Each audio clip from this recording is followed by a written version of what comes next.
अगर आप अभिभावक हैं और माता पिता दोनों ही काम करते हैं तो इस खबर को जरूर देखें। ये खबर सिर्फ राजधानी भोपाल ही नहीं बल्कि प्रदेश के अलग अलग शहरों से जुड़ी है। इस खबर को देखने के बाद आपकी चिंता जरूर बढ़ जाएगी। चिंता का विषय है आपके बच्चे। अगर आप शहरों में रहते हैं और दोनों ही माता पिता काम में व्यस्त रहते हैं, जिसके चलते वे अपने बच्चों को पर्याप्त समय नहीं दे पाते हैं, पर्याप्त समय न मिलने की वजह से बच्चे गलत संगत में पड़कर अलग अलग मादक पदार्थों का सेवन समेत असामाजिक तत्वों में घिर जाते हैं, जिससे बच्चे अपराधों में भी लिप्त हो जाते हैं। पिछले 3 सालों में 2588 नाबालिग अपराधों में हुए लिप्त। नाबालिगों पर अपहरण, लूट और हत्या के मामले भी हुए दर्ज। अपराधों में नाबालिगों लड़कियां भी हैं लिप्त। पिछले 3 सालों में 83 नाबालिगों ने किया दुष्कर्म को अंजाम। 12 नाबालिग हत्या, 64 लूट, 38 हत्या के प्रयास में लिप्त। कई नाबालिग मारपीट, छेड़छाड़, चोरी के मामले में ही शामिल। शहर के कामकाजी माता पिता, स्कूल प्रबंधक के साथ साथ परिजनों की उदासीनता के चलते फिर नाबालिग किस हद तक जा सकते हैं, ये आपने आंकड़ों में देखा। सिर्फ ये आंकड़े ही नहीं राजधानी भोपाल के नहीं है बल्कि प्रदेश के अलग अलग हिस्सों के हैं। राजधानी भोपाल की अगर बात करें तो कई थाना क्षेत्रों में इस प्रकार की घटनाएं ये नाबालिग अंजाम दे चुके हैं। आखिर नाबालिग बच्चों की आपराधिक मनोवृत्ति कैसे हो रही है, उसको जानने के लिए हमने भोपाल के मनोचिकित्सक डॉक्टर JP अग्रवाल से बात की। उन्होंने कहा कि नशा और माता पिता का पर्याप्त समय न मिलाना बच्चों को इस ओर ले जाता है।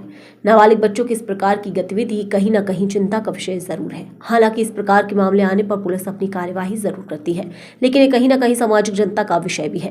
भोपाल पुलिस कमिश्नर हरिनारायण चारी मिश्र ने बताया कि अपराधों पर विश्लेषण किया जाए तो कई घटनाओं में अपराधों की औसत उम्र 17 से 25 के बीच की है। इसका एक सबसे बड़ी वजह बच्चों की अपने परिवार के साथ संवादहीनता इसका बड़ा कारण हो सकता है।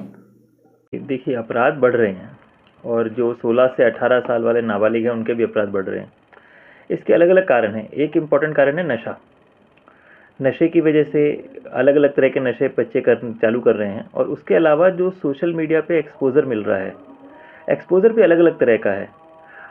बड़ा खतरनाक सा एक्सपोजर है इस सेंस में कि लोग क्राइम सीख रहे हैं वहाँ से और इसी वजह से क्राइम भी बढ़ रहे हैं। दूसरा एक और पहलू आ जाता है कि जो बच्चों के माँ बाप हैं वो शायद जितना उन्हें ध्यान देना चाहिए बच्चों के ऊपर, उन्हें पता नहीं है कि बच्चे क्या देख रहे हैं इंटरनेट के ऊपर, किस तरह के वीडियो देख रहे हैं, किस तरह के व्यक्ति को फॉलो कर रहे हैं और उन सब के कारण एक तरह से अपराध बढ़ रहे हैं। अगर हम शहरों के किसी भी आपराधिक प्रोफाइल की बात करें और उसको एक सामाजिक परिवेश में देखें तो कितने भी किसी भी शहर के ऐसे अपराधी जिससे पूरा शहर कहीं ना कहीं प्रभावित होता है, शहर कहते हैं दहल जाता है और पूरे शहर की एक व्यवस्था प्रभावित होती है। ऐसे में अगर हम एज प्रोफाइल निकालें और सिर्फ भोपाल ही नहीं किसी भी शहर की अगर हम अपराधों की बात करें तो उसमें सबसे ज़्यादा जो संख्या है वो 18 से 22-24 वर्ष के जो युवा हैं इनकी संख्या सबसे ज़्यादा है।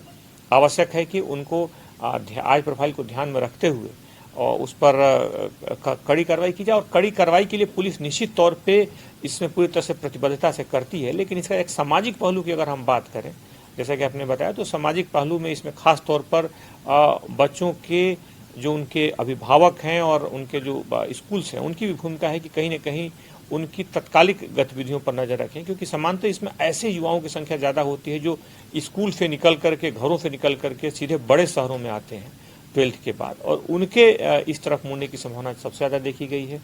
बहरहाल पुलिस ऐसे मामलों में बड़ी कड़ाई से कार्रवाई सुनिश्चित करती है। एक वैधानिक दायरे में जो संभव है पुलिस उसे सुनिश्चित करती है, लेकिन इसके सामाजिक पहलू की जैसा कि आपने कहा तो सामाजिक पहलू पर हम गौर करें तो इनकी संख्या सबसे ज़्यादा है और यह एक सामाजिक चिंता की बात भी है। बहरहाल ऐसे सभी मामलों को पुलिस गंभीरता से लेकर सख्त कार्रवाई सुनिश्चित करती है।